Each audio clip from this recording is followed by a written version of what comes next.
row 3, okay, and row 4, Watson in the Marlborough, Pironi in the Ferrari. And away they go now on the warm-up lap, and here's James Hunt to tell us about it. Yes, well, off they go. The Mazda tractor sport over the years changed quite considerably in that they had to put chicanes in to slow the cars down. Now they're running up what used to be a very fast straight, but there's a chicane just in front. There's the first chicane. It's usually quite exciting after the start here, with the whole grid funneling down into that narrow bit. They've come out of that left-right, left chicane. That's the Curva Grande, famous corner, of course, in the modern cars with all that grip. The corner's completely flat out. It's not really a corner for them at all. Remember, of course, they're not racing at the moment. There was Reutemann just heading the field down there. They're coming down to yet another chicane, which again was put in to slow the cars down to make the circuit that much more safe, because it was really too fast and not necessary to be that fast, not a test of skill when there are no corners. Just a little left-right chicane, quite slow. Second gear they take that in, and then they go up into the two Lesmo corners, which are very difficult corners. In fact, unfortunately we missed those with the camera. That's the second one. It's the first one you see them coming out of, disappearing into the second one. Two very fastish right-handers, very difficult. You get a lot of shadow there. When it's sunny, the trees cast shadows, which make the light conditions very difficult. Now they're coming up to the final artificial chicane, which was put in, as I said before, to take the pace off the circuit, to give them something to do instead of just sitting there getting bored down long straight. This one's a little bit faster. This chicane's taken in third gear, and it's quite bumpy around there. The cars bounce about quite a bit, especially in this day and age. They've come right down the other straight now. In this day and age, when they have practically no suspension, in order to keep so they no longer have sliding skirts, in order to keep the chassis close to the ground at a constant level to get the downforce that they want. So they're running into the corner onto the straight again. That's about third or fourth gear, quite a fast one, opens out nice and wide. Very important corner to get in absolutely right. Once you've got in it right, it's quite an easy corner. And now there's pole man Arnoux just coming slowly down. Let the back markers catch up so they don't have to sit for too long on the grid with engines potentially boiling. Of course, racing cars have no fan for the radiator. They depend on moving. And he wants the whole field to be up there. And of course, he doesn't want to sit there with his clutch slipping all the time. It's getting hotter as well. The weather is dry, but we have feared rain earlier on, and the start, as I say, is going to be very critical. The turbocharged Renault might well be a bit slow off the line, and if Carlos Reutemann on the left of your picture, but above Arnoux, can get away quickly and beat Prost and Arnoux into the first chicane, that is to say, he could put himself in a good position. There's going to be a tremendous blast of noise when those lights go from red to green. Now about less than 7 seconds.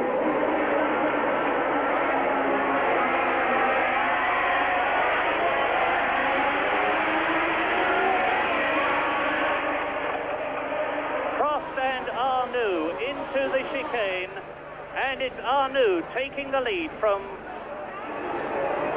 And Reutemann in third position. Didier Pironi in fourth place. There is Bruno Giacomelli. The two Renaults are now spreading out across the circuit, and Reutemann is trying to drive, and he is indeed succeeding at driving round the outside of the Renault and up into second place. Terrific performance. Pironi is in fourth place. Lafitte jockeying for position. And as they come down to the second chicane, it's Reutemann in second place, it's Pironi in the Ferrari in third place, and challenging for second, Lafitte weaving, and away goes the Renault, round the first of the Lesmo bend, round the second Lesmo bend, and now down to the Vialoni, the left-hander, and then to Ascari, which is on his way to now, and Jacques Lafitte is really moving that Talbot around, and Pironi challenging for second place, going to try and take, and he's done it. Pironi up into second place, ahead of Carlos Reutemann, down into third position. Then the Renault, Alan Jones is in fourth place, Jacques Lafitte is in fifth place, And there's a roar of excitement and approval from the crowd as they hear that Pironi has moved up into second place, and is he going to be able to challenge the Renault as it comes out of the Parabolica at the end of lap 1 with 52 laps to go. Car number 28, Pironi, in second position. And flashing down the straight now, the Renault pulling away, and still Reutemann. No.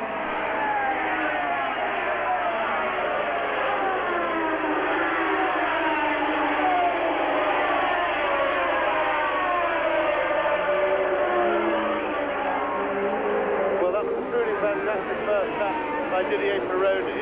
He used the power of the Ferrari to perfect advantage there. What happens on the first lap is that the lead drivers tend to take it a little bit steadily around the corners so they got their tires warmed up and things, and the Ferrari doesn't handle so well, but Pironi was able to keep up with them around the corners and then blast past them on the straight, and he's come right up from his grid position into second place, and he's now going to be a very difficult man to pass as usual because of the power of the Ferrari. I don't think he's going to be a threat to the Renault, who's building a little lead in front of him, because quite frankly the chassis, as the others settle down, I think Pironi is going to struggle to keep his place, but the others are going to have the usual terrible fight to try and get past him because of that power advantage that he enjoys. But he's going very well at the moment. So, Alain Prost leading, and incidentally we just have to stop talking as the cars pass this grandstand position because the noise bounces back off the roof. But Pironi in a stirring second place behind Alain Prost. Carlos Reutemann is still in third place, and there is Alan Jones on the right of your picture in, what, sixth position. Prost goes through, Pironi second, Reutemann third, Arnoux fourth, Jacques Laffite fifth, Alan Jones sixth, and Gilles Villeneuve in seventh position. This is the end of lap 2. The man who is leading at the end of lap 2 is Alain Prost, who won in Holland and who won in France. He goes across the line. There is Pironi. Behind Pironi, still Reutemann. Prost is starting to then Jacques Laffite. And the two Lotuses are halfway down the field as the tail enders blast through. And last at the present moment is Marc Surer, who seems to be Eddie Cheever. Marc Surer non-started, incidentally, just failed to qualify. And now, look how Carlos Reutemann is closing up on Pironi and trying to take second place. And all the time, Alain Prost is easing away from the battle behind the Ferrari, because, as James said, Pironi is in effect, as he has been before, a mobile chicane. This is what happened in the Spanish Grand Prix when Gilles Villeneuve and also in Monaco, because nobody could get past the Ferraris, tremendously fast on the straight. Arnoux is still in fourth position. Reutemann is still third. Laffite is still fifth. Villeneuve is up into sixth position ahead of Alan Jones seventh. Giacomelli eighth, and Nelson Piquet is in ninth position. Now, coming out of the Ascari bend, down the long run to the Parabolica. This is 160 miles an hour, down to the third gear, right-hander, the Parabolica. There's Villeneuve through, and Jones, and Giacomelli, and Piquet, and John Watson, and De Angelis, and Nigel Mansell, and Daly. And Giacomelli, there is Patrese. Jerier goes through, 3 laps completed. Prost leads, and Arnoux is challenging for third position. Arnoux through, ahead of Carlos Reutemann in third place.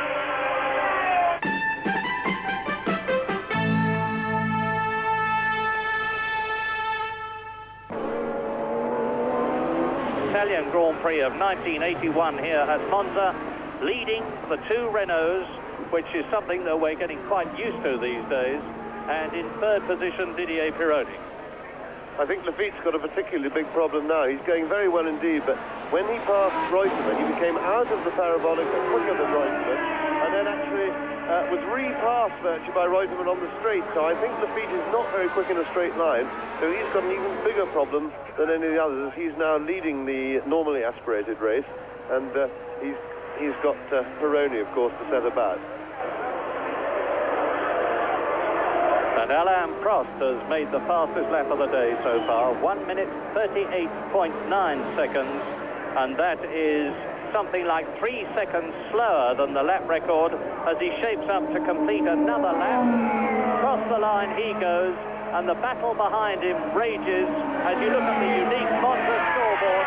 And now Laffite is going up to take that third position away from Pironi. The gap is 4.9 seconds between Prost, the leader, and Arnoux in second place. And Reutemann there. Arnoux is in second position. Prost ahead of him. Laffite ahead of Pironi. Well, that was fantastic. Laffite getting past Pironi. He's now going to be a very happy man to have that between him and Reutemann and the rest of the pack. Villeneuve is using his power well, moving slowly up, but Laffite is really charging. We in fact have a potential joker in the pack today because the weather is looking extremely iffy. We had quite a little spot of rain about 20 minutes before the start. It tried to rain. It's close and it looks as if it could do, although the clouds seem to have lifted a bit for the moment. And of course that could throw a lot of confusion, particularly for the Williams team. Whoops, and one of the Ferraris is blown up by the look of it. That looks Villeneuve, well, that's turbocharger gone, very spectacular. These turbo cars certainly blow up nicely when they do. There's a little fire in the turbocharger, and all seems to be well. He seems to be pressing on those in a parking. Well, Villeneuve had exactly the same thing happen to him in practice, and he just toured in to complete the lap. And I was talking to engineer Tomini, one of the Ferrari headmen today, and they use an enormous number of turbochargers. Prost has gone through to complete his 6th lap, and he is now well ahead of René Arnoux in second place. Jacques Laffite is in third. Pironi is still fourth, and Reutemann right behind him in 5th place.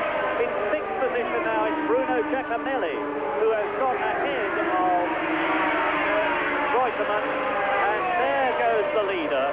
The gap is down between Alain Prost, the leader, and René Arnoux in second place as we see Gilles Villeneuve in the stricken Ferrari. It's race run because you certainly can't change a turbo like you can change tyres and wheels. And to confirm that, Gilles Villeneuve gets out of the race, and that is on the end of his 6th lap. So one Ferrari out, and there's one still going very strongly indeed. But in 4th position now, Pironi, the Frenchman, who joined Ferrari this year. You're looking at the turbocharged section of the engine. The turbos are on top of this V6, something like 560 horsepower engine. Yes, I imagine, Murray, that the Ferrari team will have taken a bit of a gamble and turned their turbocharger up to really risky boost level to get more power, because quite honestly, they are the first people to be aware of the fact that their chassis isn't very good, and so they've got to do it as best they can with the engine. So I'm sure they've taken a risk, run as much power as they dared, just hope that the engine hung on. So far, they've got one wrong and one right. But there's a long way yet to go for Pironi to hang on if he's running a lot of boost pressure.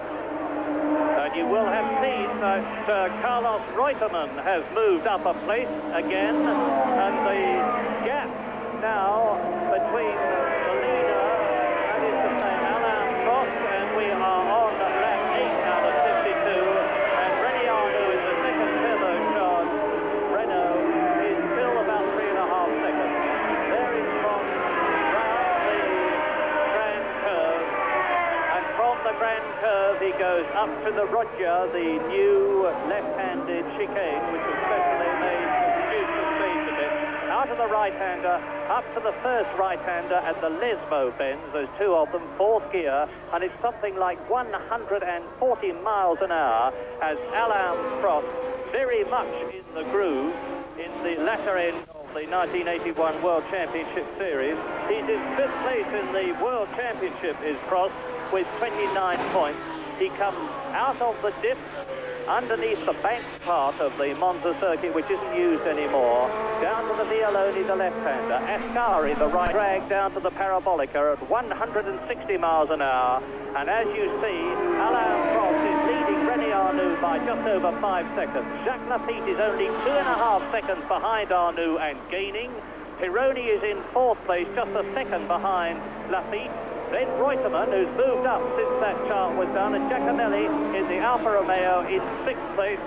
And we are on lap 8, almost at the end of it. By the way, Nigel Mansell is is in 12th position, and John Watson is 9th as René Arnoux goes through.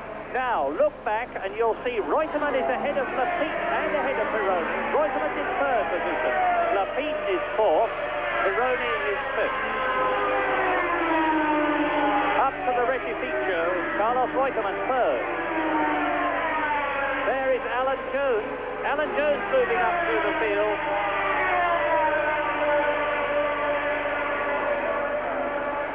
And if you can't hear cars as they're going past the grandstand, I do apologise. There is nothing we can do about it. Such is the noise here, we can hardly hear ourselves. But there is Reutemann 3rd. Lafitte in 4th position. Pironi in 5th place now. Alan Jones is 6th. And that looks like Nelson Piquet in the background. It is in 7th position.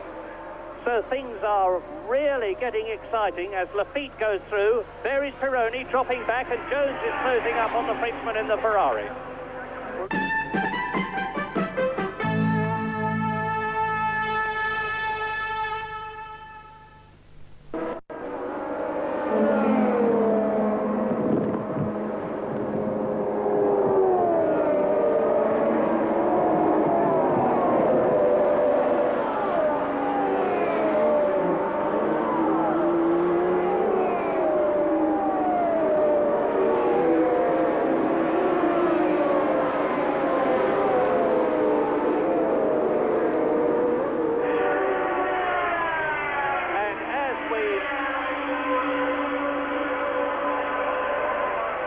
We look at Didier Pironi on lap 11. There is Nelson Piquet, and the order at the moment is Alain Prost is leading in the Renault from René Arnoux.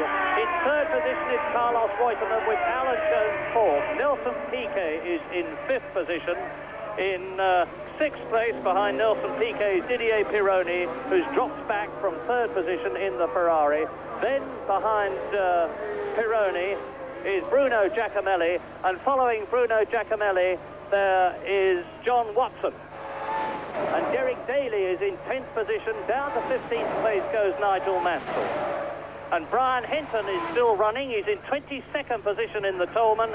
As we look at Hinton crosses the line, as we look at the 2 Renaults, and René Arnoux seems visually on lap 11 to be closing up on his teammate Prost. There, in 3rd and 4th positions, Reutemann and Jones. 5th is number 5, Nelson Piquet. 6th in the Ferrari, Didier Pironi. 7th in the Alfa Romeo, Bruno Giacomelli. John Watson is 8th. Daly is 9th. Lafitte is dropping back in 10th place. Number 11, that is to say, Elio De Angelis is in 11th place. And Patrick Tambay is in 12th position.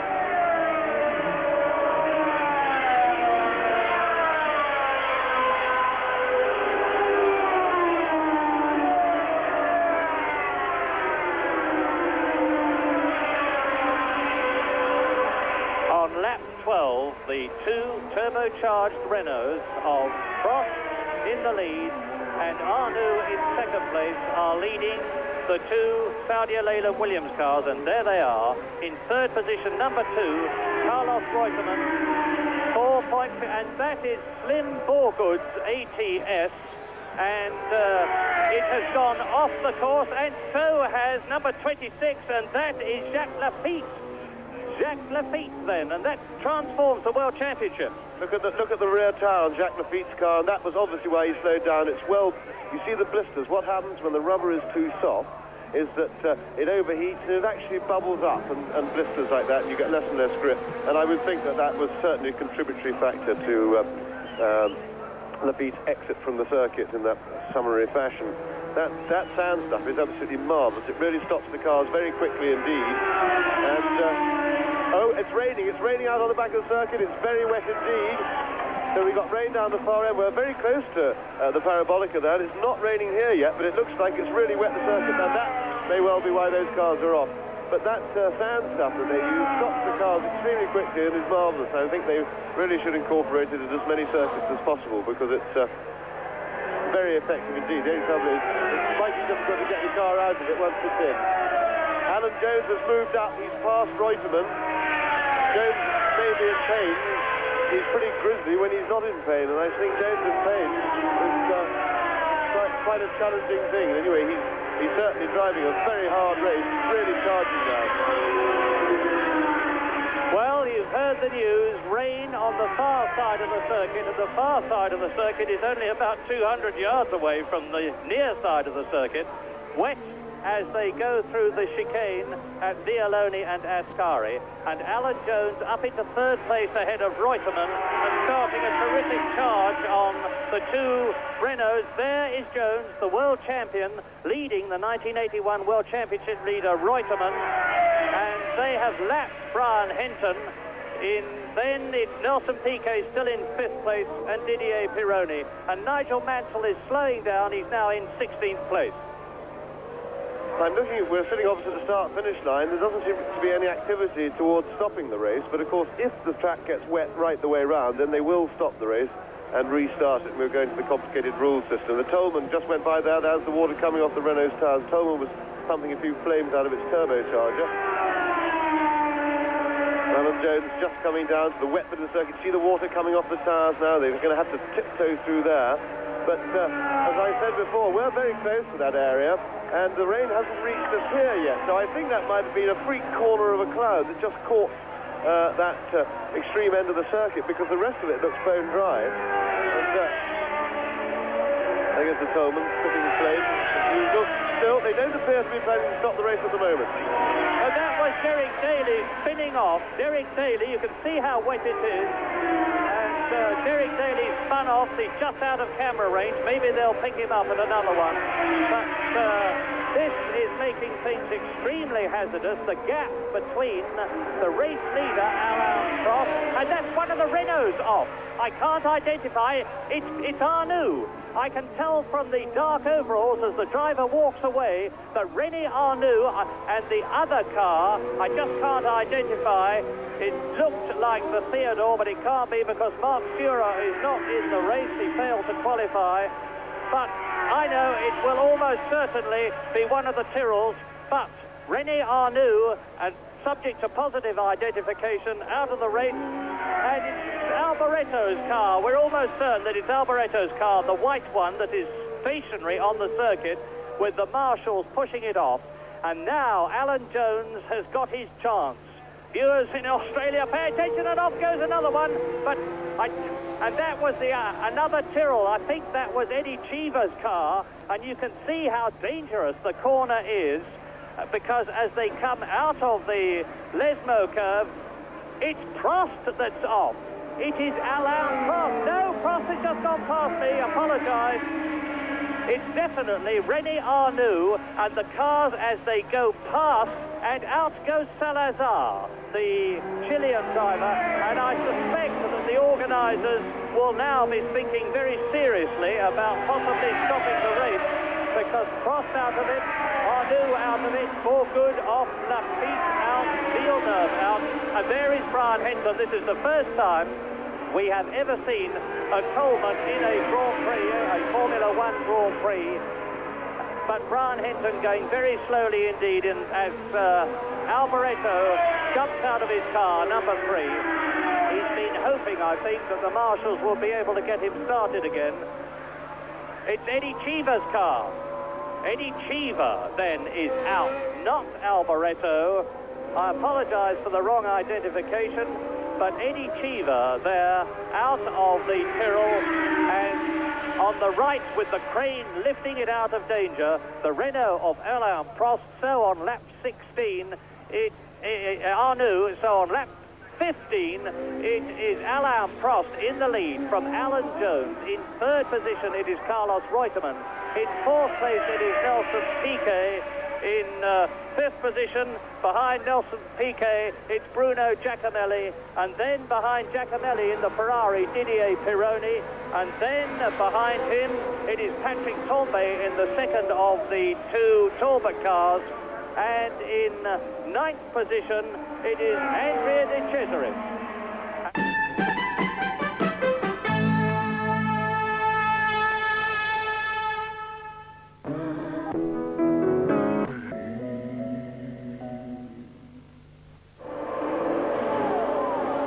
away from the Ferrari as they go into the chicane at the Reckitt Show. And behind them is John Watson, and Alan Jones has been pushed right down into 8th position. Well, what a battle behind, because although Alain Prost is very much commanding the race from the front, his teammate René Arnoux is out of it. Alan Jones is at the moment in a pretty secure 2nd place on lap 17 out of 52. Bruno Giacomelli in a 3rd superb place in the Alfa Romeo.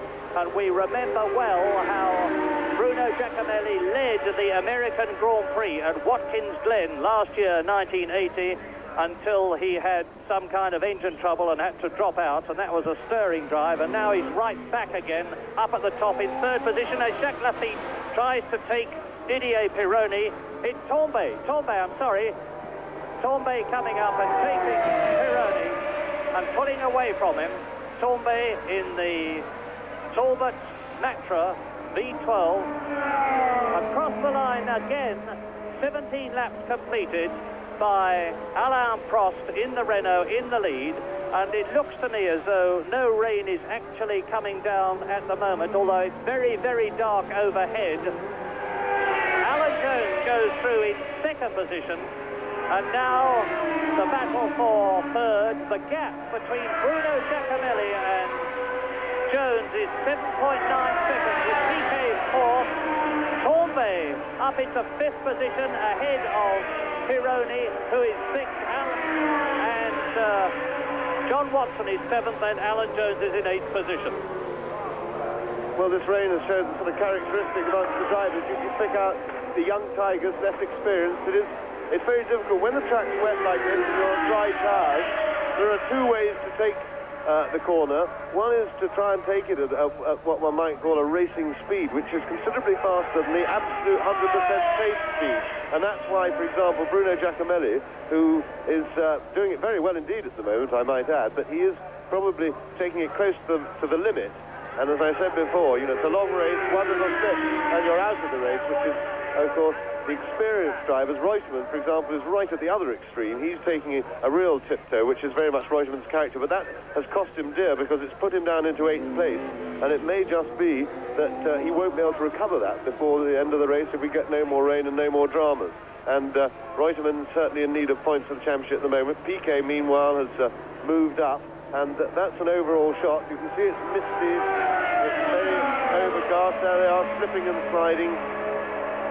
As Giacomelli coming down to the Parabolica, that's a back marker he's just in front of there. He's just that. Here comes the big bunch. Piquet's now got the better of that bunch. Alan Jones, you see, who's clear at the moment in 2nd place, ahead of Giacomelli, but Giacomelli must now be catching him. In fact, Giacomelli is now in sight, which he wasn't a little while ago. Well, the gap between Jones and Giacomelli is 6.8 seconds.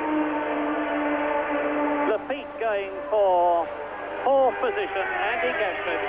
Jacques Laffite now 4th, ahead of PK 5th, Pironi 6th. John Watson has closed right up in 7th position, number 7, as we look at Bruno Giacomelli in the Alfa Romeo on his own, but definitely taking a bit out of Alan Jones' lead. And good news for British enthusiasts is that Brian Hinton is still in the race. In fact, he's in 16th place. And Nigel Mansell is in 14th place. Derek Daly 1 ahead of him in 13th position as we look at Michele Alboreto, who is about to be lapped by Patrick Tambay. And Patrick Tambay, of course, are now ahead of Piquet. And this has to be, at the moment, the sensation of the race, because Tambay, who is in 4th position, is pulling away from Piquet and Pironi and Watson. Yes, so that's another example of the young tiger approach.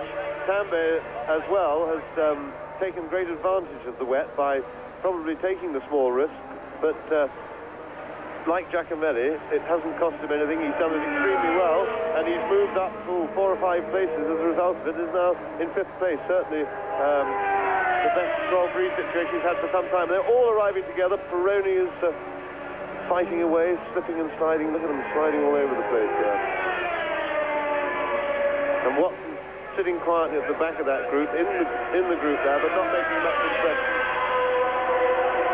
Well, let's just check on the race positions on lap 20 as we watch Didier Pironi and Nelson Piquet battling for a position as they go into the Retificio chicane ahead of John Watson and Michele Alboreto, who has been lapped. On lap 20, it's Alain Prost leading Alan Jones with Bruno Giacomelli in third position. Then that battle for fourth place, which was Patrick Tambay, and then behind him Nelson Piquet and Didier Pironi. And there is Patrick Tambay in fourth position, easing out now ahead of fifth place man Didier Pironi. There he is in the Ferrari. Sixth is Piquet, seventh is John Watson, and out of the points at the moment is Carlos Reutemann. There he is, storming along at the back behind John Watson, who loses it. That's John Watson, and a very nasty one indeed. Torn the whole of the back off the car, and that's a very, very bad one indeed. They will dash forward and get rid of the wreckage, and there's somebody else off there as well. It looks like... Let's watch this replay as John Watson loses it and goes backwards into the Armco.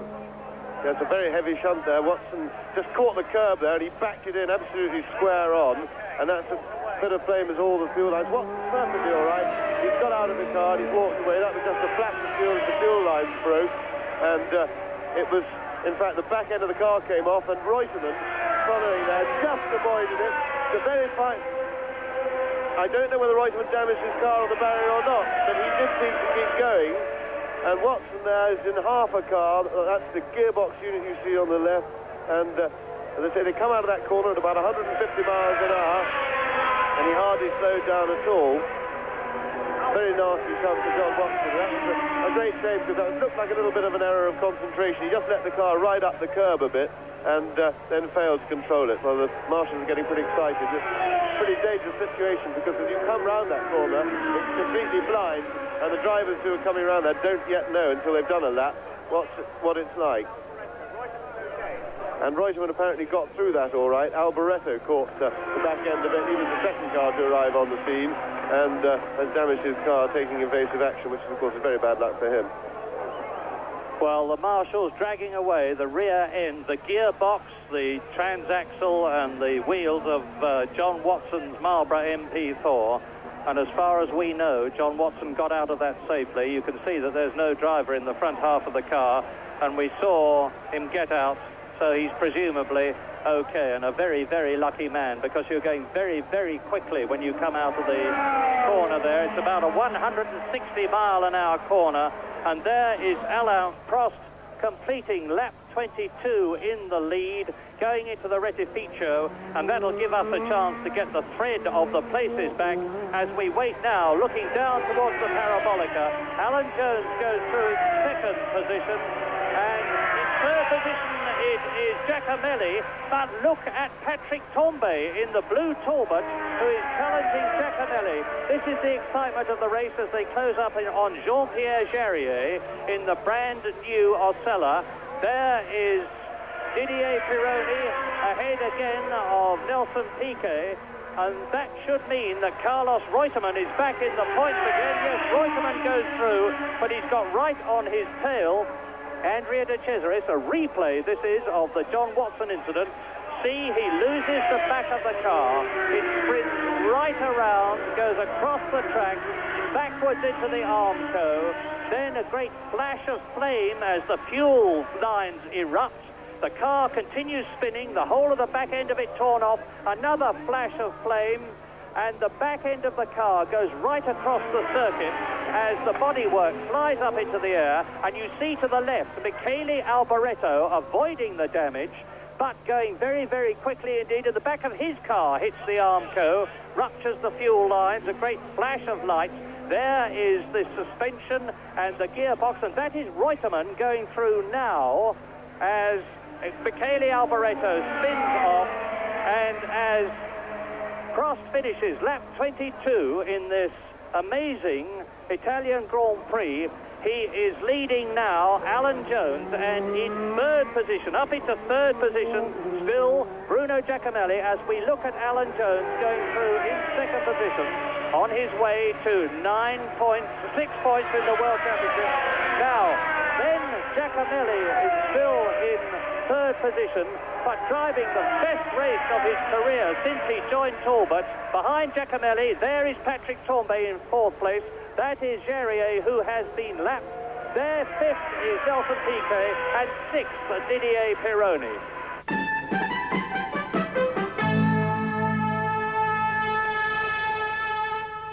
It's gone extraordinary well. He's pulled right away from Tambay. Oh, no, that's, I beg your pardon, that's Mario Andretti in the other Alfa, who's also coming up through the field very well indeed. He's moved up past Reutemann. I'm getting confused. I can't identify the helmet there. The caption says one thing. Well, it's Mario Andretti, but let us, on lap 24, with a very sick Tolman passing us with Brian Henton at the wheel, give you the positions. On lap 24, in this 52-lap race, Alain Prost has just completed the lap, very much in the lead. In second position is Alan Jones. I've just had a flash that Patrick Tambay is out of the race, but in third position now is Nelson Piquet. In fourth position is Didier Pironi. In fifth place is Mario Andretti. And in sixth position is Carlos Reutemann back in the points. There is Giacomelli in third position. Patrick Tambay, cruel luck for him. He was battling for third position with Giacomelli. And now it's Piquet who is up behind Giacomelli with Pironi behind him. There is the battle for fourth position. Nelson Piquet fourth. Didier Pironi, number 28 in the Scarlet Ferrari, in fifth position. Behind them in the points now is Carlos Reutemann in sixth place. In seventh position is Andrea De Cesaris. And then Elio De Angelis. You know that Nigel Mansell is out of the race, and we're looking at Alain Prost, the race leader, on lap 25, coming up to half distance, which is lap 26. But look at the car in front. It's the Tolman of Hinton, the turbocharged 1.5 litre Brian Hart engined Tolman, and it's about to be lapped by race leader Alain Prost, number 15, who is seemingly on his way to his third Grand Prix victory of 1981, with again his teammate René Arnoux out, because as we look at Brian Hinton completing the lap, and now Prost coming up to take him, we go back down the field to take a look as Jarier goes through, but Alain Prost is the man who won in France, who won in Holland, who has failed to finish 8 times. Alan Jones is still in second position, and we're looking now at the exit from the Parabolica as the third position man, Giacomelli, goes into the Rettificio. This is the battle for fourth position. Rather, that was the battle for fourth position between Nelson Piquet and Didier Pironi, as we look at Giacomelli's Alfa Romeo exiting and going up towards the Lesmo bend. There's the first Lesmo bend. Now he's at the Ruggia, and Alan Jones we see for the first time for a long time. Jones is now some 17 seconds behind Alain Prost and some 5 seconds ahead of Bruno Giacomelli. So the race positions are pretty static at the moment, but as we have had in the past, there has been a lot of drivers dropping out. Hector Ribac went out very early on. Villeneuve went out of the race, of course, with that broken turbo. Jacques Lafitte with a puncture. Then Slim Borgood went out. René Arnoux went off into the sand. Eliseo Salazar spun off. John Watson, we've seen destroy his car. Michele Alboreto went out at the same time as Watson. Riccardo Patrese we have seen in the pit, and we've seen too Nigel Mansell's car being pushed in. And of course Patrick Tambay out of the race because he's shown on our caption board here 3 laps adrift, so he's right well down in 13th position officially at the moment. Giacomelli, number 23, and behind him is Mario Andretti in the second of the two Alfa Romeo, so we'll have to keep a very careful eye open as they go through at the end of this lap. There is Piquet going through, and Piquet is... And into the pits comes Giacomelli. Well, the man who was in third place. I've said this before this season, but it's beginning to look as though we're going to have very few cars finish the Italian Grand Prix because Giacomelli is effectively out of the running. That puts Carlos Reutemann up another place, and the positions on lap 27, which is the one that we're on now, confirm that Alain Prost is leading from Alan Jones, with Nelson Piquet in third position. Up into third position has gone Nelson Piquet. Up into fourth position with only 12 cars left has gone Didier Pironi. Up into fifth place has gone Mario Andretti in the second Alfa Romeo. And down into sixth position, and now much lower, of course, Bruno Giacomelli. And that means that the new sixth place man will be Carlos Reutemann. It's a great shame to see Giacomelli go out because he really has driven an excellent race. He didn't put a foot wrong. Now, Giacomelli, in fact, is just rejoining. He's just gone out of the pits. I didn't see what they did to the car, so we don't really know what the trouble was. But his race is, for all intents and purposes, lost because he's now a lap down.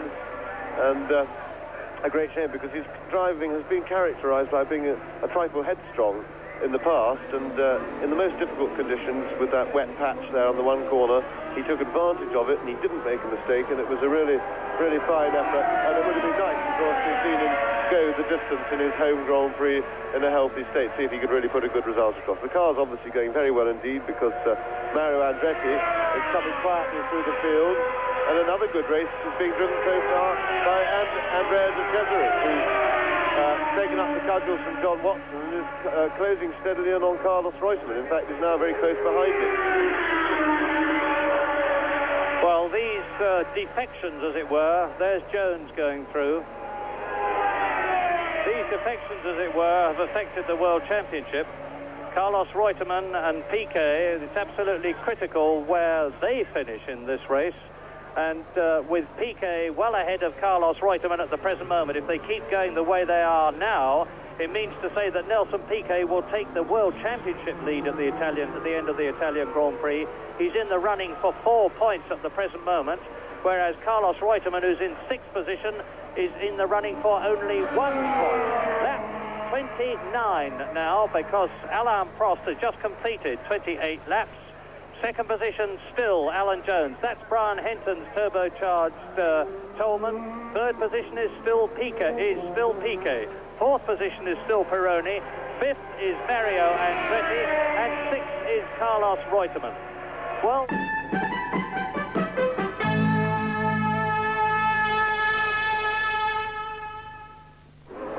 and Reutemann in the World Championship points.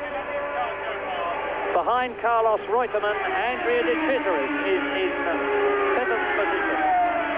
And he's retrieving his honour because once again in practice he went off and badly damaged his Marlboro, as he has done many times before this season. But he's keeping going extremely steadily and well at the moment, albeit a full minute behind Alain Prost, the race leader, who leads Jones by 18 seconds.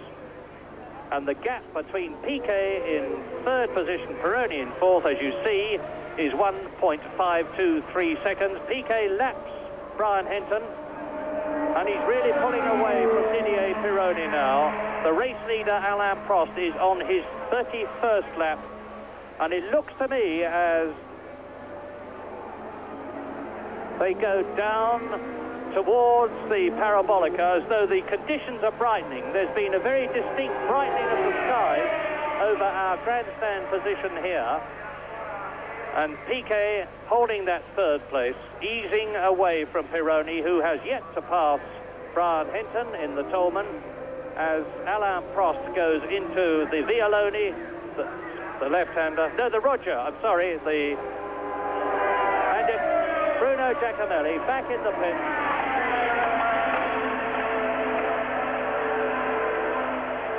Well, it's obviously, whatever the problem with the Alfa Romeo is, this is the new one. It's first race.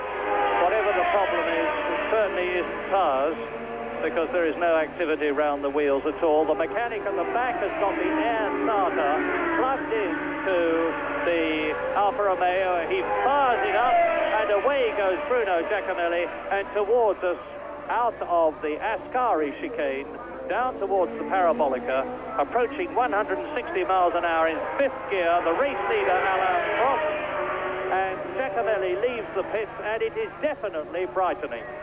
Now, we can expect the course to start drying out where it's wet. That's Alan Jones in second position on his 31st lap.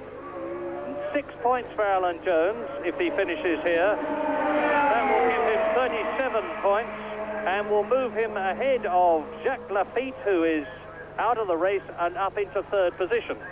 In which case we would have Piquet leading the championship, Reutemann second, Jones third, and it really does look as though the World Championship is going to go right down to the last race of the season at Las Vegas in California before it's decided. Piquet, Pironi in fourth position, fighting back.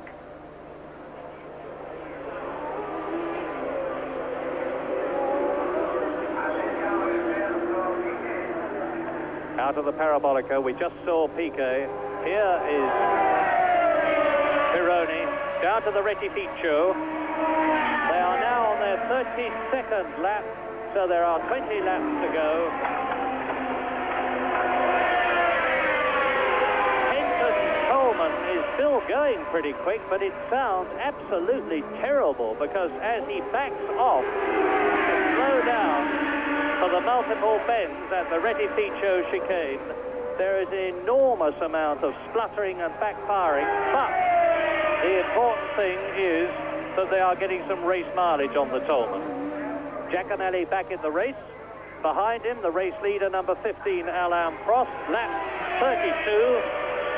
Prost leading Jones by 18.7 seconds, and Jones is 22 seconds ahead of Piquet, who is 2 seconds ahead of Pironi, who is 7 seconds ahead of Andretti, who is 2 seconds ahead of Reutemann.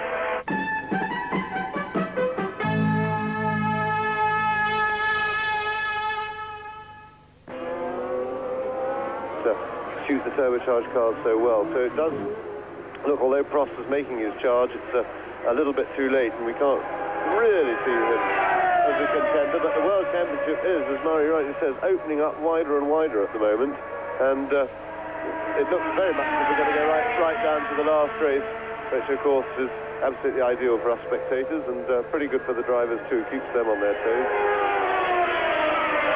Well, now look at this, because Carlos Reutemann has now got Mario Andretti right behind him. The American in the Alfa Romeo, the Gerard Ducar Rouge, much modified Alfa Romeo. I keep on talking about this man, Ducar Rouge. Who is he? The answer is that he is the ex-team manager of the Talbot team, who was fired and has taken his expertise to Alfa Romeo, who have been very eager indeed to make the maximum use of it. And he has made alterations to the monocoque of the Alfa Romeo, to the suspension, to the underwings in the side pods, but none to the engine. But the result is that, as you can well see, the Alfa Romeo handles very much better than it did. And now it's Alain Prost leading Alan Jones, who is second. Third place is Nelson Piquet, and in fourth position is Didier Pironi. But the battle for fifth and those vital World Championship points is now starting to develop between number 2 Carlos Reutemann and number 22 Mario Andretti, with Elio De Angelis in 7th position, De Cesaris in 8th position, and there is Brian Henton, who is still in 12th place, albeit 2 laps behind the race leader, which is that man, number 15, Alain Prost, who is on his 35th lap out of 52. Prost out of the Lesmo bench. They haven't got the suspension and the wheel of Watson's car very far off the circuit, obviously because it is very heavy indeed. There's Prost, who's got ahead of Giacomelli. Giacomelli, of course, is 2 laps adrift now with his 2 visits to the pit. That's Giacomelli in the background, and the gap between Prost and Reutemann who is in 5th position, is 58 seconds, as near as makes no difference. But I'm wondering how much longer Carlos Reutemann will be able to hold on to that 5th position, because Mario Andretti has really got the bit between his teeth. Prost exiting the Parabolica to come through and complete his 35th lap. And he's got 16 laps to go now. On his way to his 3rd Grand Prix victory of 1981, having won in France and Holland, and 2nd in Germany and 3rd in the Argentine. And he should have, or rather he could have, won at least 2 other Grand Prix. He led in Britain, he led in Austria, and he would richly deserve this victory, because he is undoubtedly the driver of the year at the moment. Alain Prost, there he goes. Here towards us, Bruno Giacomelli, 11th place, 2 laps down. And Prost is slowing. Surely, Prost slowed right down there. Yes, it certainly looked like it, but he seems to be going slow. It's very difficult, of course, to see from our angle. We can work it out. No, Giacomelli didn't seem to be gaining on him very dramatically, so maybe it was just an optical illusion, but it caught both of us out. But let's keep looking at him. No, I think if he had slowed down, Giacomelli would be catching him up by now. The gap doesn't seem to have changed. Dear, that gave me a bit of a fright. Certainly, as I was saying, Prost driving this year has become really mature. He's a very class driver, Prost. He's relatively new to Grand Prix racing. It's his 2nd full season. He joined the McLaren team last year when their fortunes were not at their highest level for a while, and he showed immediately that he had a very intelligent approach. He was fast in the car, and now he's got a particularly good car. Significant that he didn't put a foot wrong when that rain came down. No sense of panic or anything like that.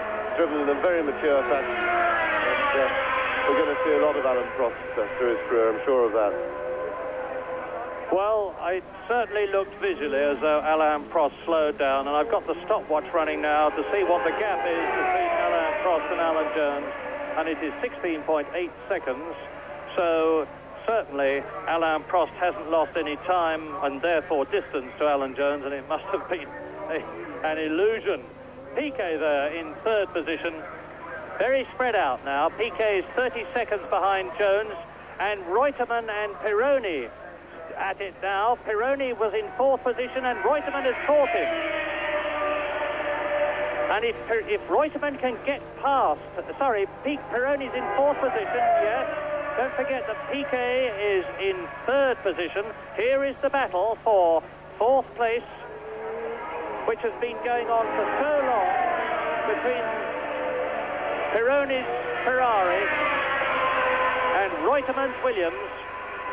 Into the Rettificio.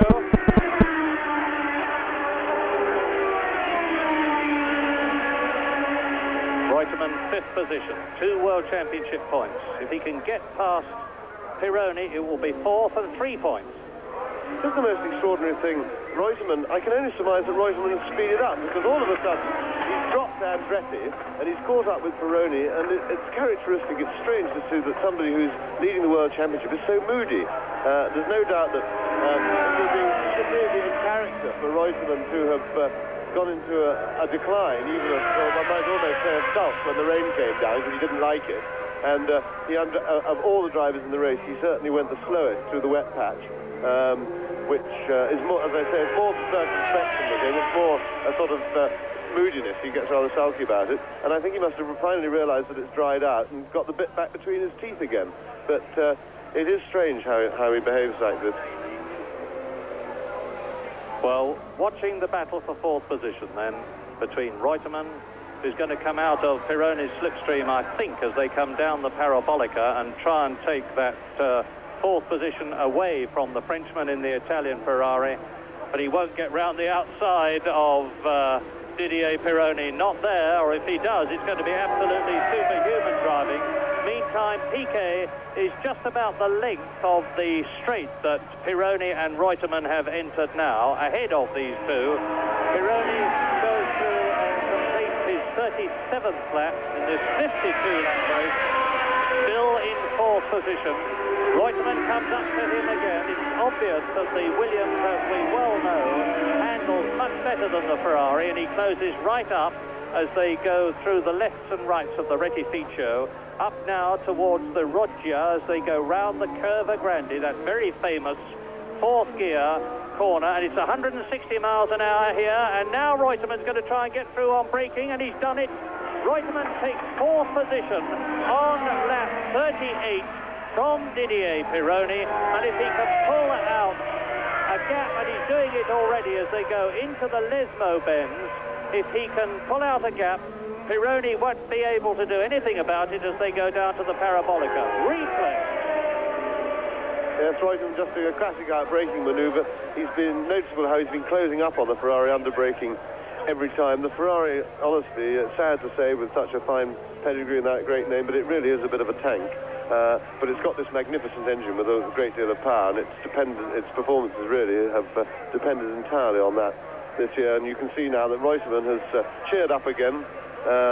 All wet weather stuff is forgotten, and he's really having a little charge now and going very well indeed.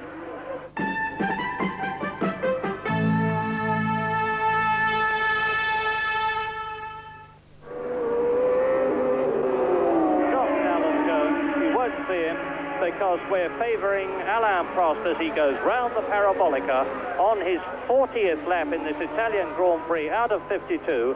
And in the background on the right-hand side of the course was Alan Jones. But now we look at Carlos Reutemann, who is in fourth place. And just look at the way that Carlos Reutemann is pulling away from Didier Pironi, who is in fifth place. And you look back and you see Mario Andretti in sixth position on lap 40, closing up on Pironi.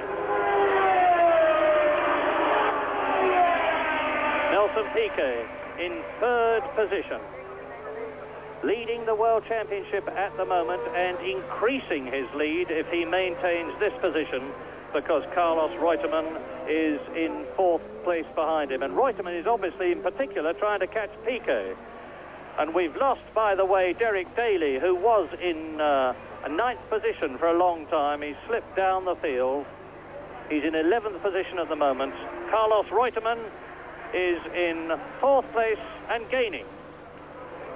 Yes, at last we've got something to get a bit more excitement with the race. We had so much excitement earlier on when the rain came down, what with all the dramas, that in all that excitement we lost so many cars that we were left with a bit of a procession. But Reutemann is definitely having a charge after Piquet, and of course that's the joint leaders of the World Championship locked in combat.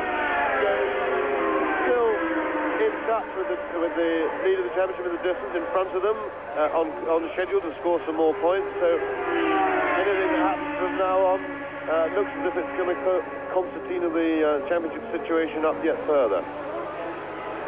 Well, the really interesting thing at the moment is that Carlos Reutemann in fourth place is taking chunks out of Piquet's lead over him.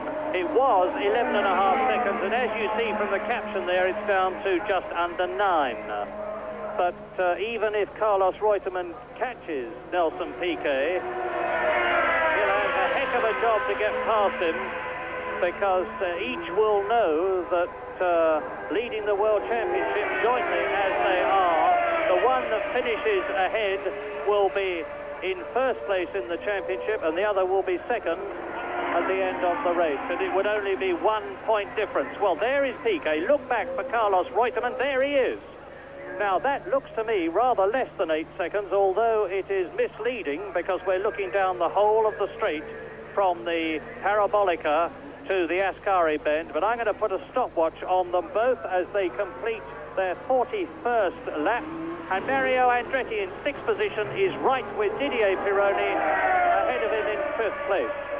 And Piquet has crossed the line in third position. The seconds are ticking by, and the gap between Piquet and Reutemann is still 8.5 seconds, 8.46 seconds. And the very, very good news is that John Watson, who crashed so spectacularly earlier on, is perfectly okay. He said he hooked 2 wheels over the curb, spun it and lost it. Well, we know that, and we're enormously relieved to know that John Watson is okay as the Alfa Romeo comes into the pit. and it's Mario Andretti. We've had Mario Andretti, who was in 6th position and catching Nelson Piquet.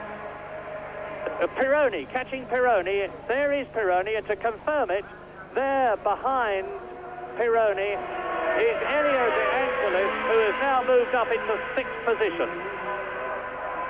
Well, both Alfa Romeos in trouble because although Giacomelli makes appearances from time to time, he's very much out of the race, and on lap 43 in this Italian Grand Prix, the gap between number 5 there, Nelson Piquet, and in the background, number 2, Carlos Reutemann, is still 8.5 seconds. I must say, it looks closer than that visually, but who am I to argue? It's extremely sophisticated electronic timing equipment as we look down on Brian Henton's Tolman going through the Retificio bends. And across the line goes Piquet again.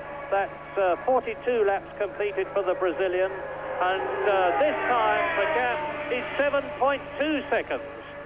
So Carlos Reutemann is definitely, no shadow of doubt about it, gaining on Nelson Piquet. 7 seconds is the gap between the 3rd and 4th men, who are jointly leading the World Championship. No change in the lead, of course, on lap 43, with Alain Prost 18 seconds ahead of Alan Jones, and Alan Jones is 36 seconds ahead of Nelson Piquet. So unless either Prost or Jones have some kind of mechanical trouble, it would seem that the first 2 places in the Italian Grand Prix are settled, but the battle for 3rd rages, with Carlos Reutemann gaining lap by lap on Nelson Piquet, and it could be very, very close at the end as we look down now on the distinctive yellow and white Renault of Alain Prost, exiting the Retificio bends, going round the Curva Grande, and the next car, if you see one, will be Alan Jones's Williams. And Brian Henton is now up into 11th place, 3 laps down, but he is still very much in the running. As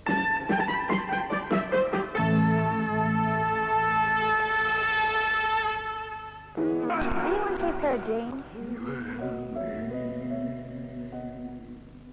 now end of his 44th lap in 5th position.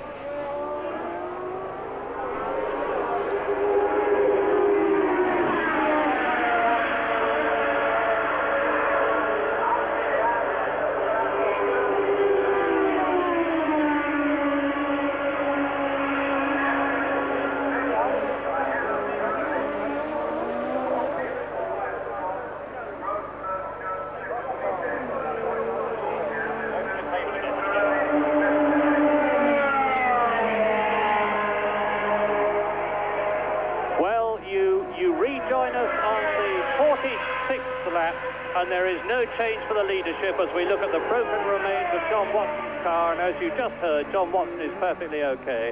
There is Carlos Reutemann, who is doing extremely well, because Carlos Reutemann is gaining all the time on Nelson Piquet, who is in 3rd position, and Alan Jones is still 2nd. So on the 46th lap now, out of 52, Alain Prost is on his way in the turbocharged Renault to his 3rd Grand Prix victory of 1981 as Brian Henton crosses the line in the Tolman, and Henton is now up into 10th position as we look at Nelson Piquet, and there are 2 terrific battles raging in the first 6. This one between Nelson Piquet, who is in 3rd position, and there in 4th place, gaining on Piquet at the rate of approximately a second a lap, Carlos Reutemann.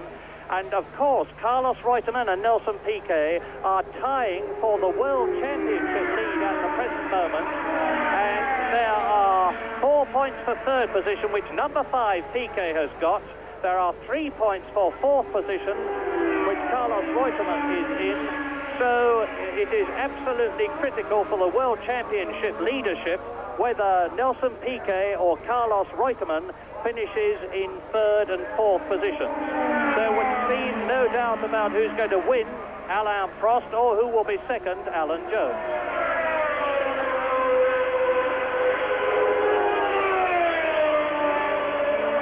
as you look at Nelson Piquet in third position, you may be wondering, obviously, what happened to Bruno Giacomelli. The answer is that the young Italian in the Alfa Romeo, who had fought his way up into third position brilliantly, went into the pits, came out, went into the pits again, and he is now still running in 8th position, but 2 laps adrift. And we are now on lap 47 with Alain Prost leading, Alan Jones in 2nd position, Nelson Piquet is 3rd, Patrick Tambay, who was battling for 3rd position earlier on in the race, is right down in 13th position. Indeed, he's out of the race because some 23 laps ago he had to retire. So Prost leads Jones. Piquet is 3rd with Reutemann gaining. De Angelis is in 5th place and Pironi is in 6th position, and we are on lap 47.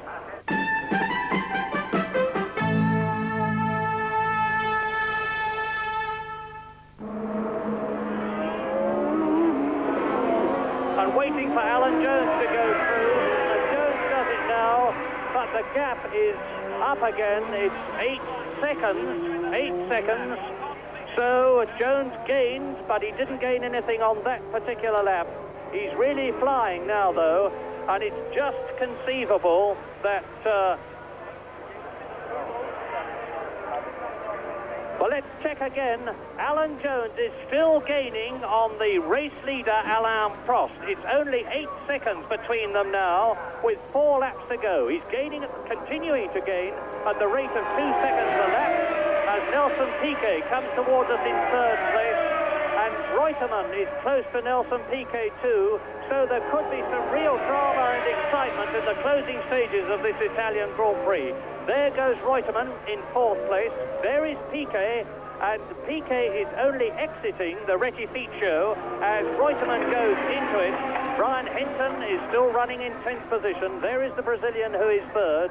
And restate quickly, lap 49 out of 52, Alain Prost and Alan Jones 1st and 2nd. You saw there the gap between Piquet and Reutemann, and there it is visually. And Piquet has ahead of him Jean-Pierre Jarier in the brand new first race Osella. But what is the gap now? Carlos Reutemann is quickest then. Carlos Reutemann is really speeding up.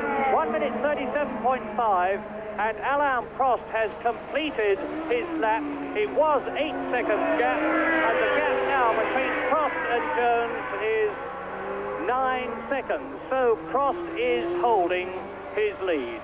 And it looks now, with the Frenchman on lap 50 out of 52, as though Alan Jones's late charge is not going to be fast enough.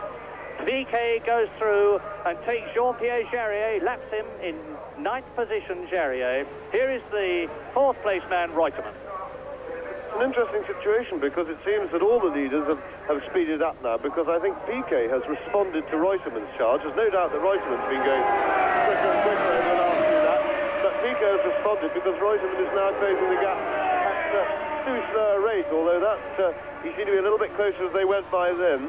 It's as Piquet going through the chicane, Reutemann just out of shot, but he's not far behind. He's very much in visual range. You can see Piquet's car, and Jones was charging away at Prost, and then unless Jones had a bad lap or something, Prost seemed suddenly to respond. I think he was probably letting the gap get down to about 10 seconds and then decided he better do something about it. So maybe all the excitement we're getting up here from gap watching is a little bit of a false excitement, in that the leading drivers in each battle has been taking it easy and with something in hand to respond as and when necessary.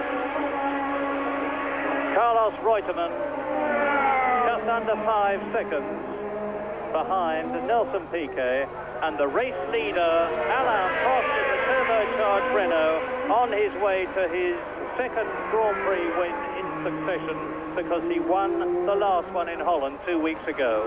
He's now on lap 51 out of 52, and Carlos Reutemann may be gaining on Nelson Piquet. Indeed, the gap is 5 seconds now, but I would doubt that Carlos Reutemann is going to get close enough to Nelson Piquet to challenge him in the remaining 2 laps, because they are on lap 51. It's the last lap but one. And as you saw, Elio De Angelis is in 5th position and Didier Pironi is still in 6th place. And there is the race leader, Alain Prost. He's going on his way down to the Vialoni, the first half of the comparatively new chicane. And then from the Vialoni, which is a left-hander, he goes into the Ascari bend in 3rd gear. There he is now, Alain Prost, the Grand Prix sensation of 1981, as we look at the Frenchman catching up on Pironi. He's going to lap everybody up to certainly 7th position, which is Andrea De Cesaris. And when Alain Prost comes out of the Parabolica, which he is entering now, and entering our side into the long straight down to the Retificio, it will be to start his last lap. Over the line goes Alain Prost. He is now on lap 52, which is his last lap, and we'll see what the gap is between him and Alan Jones. It had been extended to 11 seconds.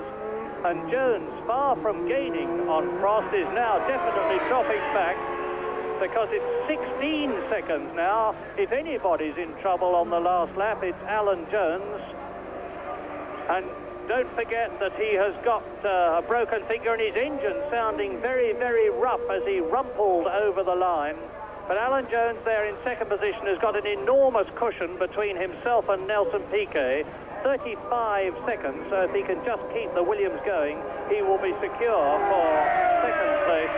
And Piquet in 3rd position is now just 4.25 seconds ahead of Carlos Reutemann, and will therefore be leading the World Championship by 1 point. And the World Championship really is going down to the last race of the year. And who is that? It looked like Piquet from the back, the red helmet, and it's Reutemann gaining. There's an engine explosion, and it's Piquet. It is Piquet. On the very last lap, Reutemann takes that 3rd position from Nelson Piquet.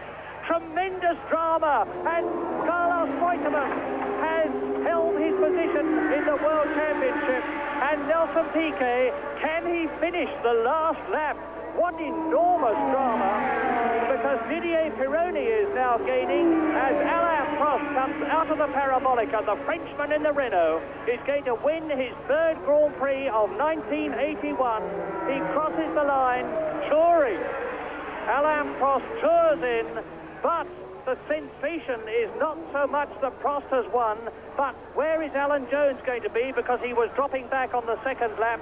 There is the Australian coming out of the Parabolica. He's going to be in 2nd position, but he looks to me as though he's going pretty slowly. And Alan Jones tours across the line as well. Now we wait for the 3rd place man, and to see in particular where Nelson Piquet is going to finish, because Carlos Reutemann is certainly still leading the World Championship. If he just comes into our sight round the Parabolica next, and where is Reutemann? There he is.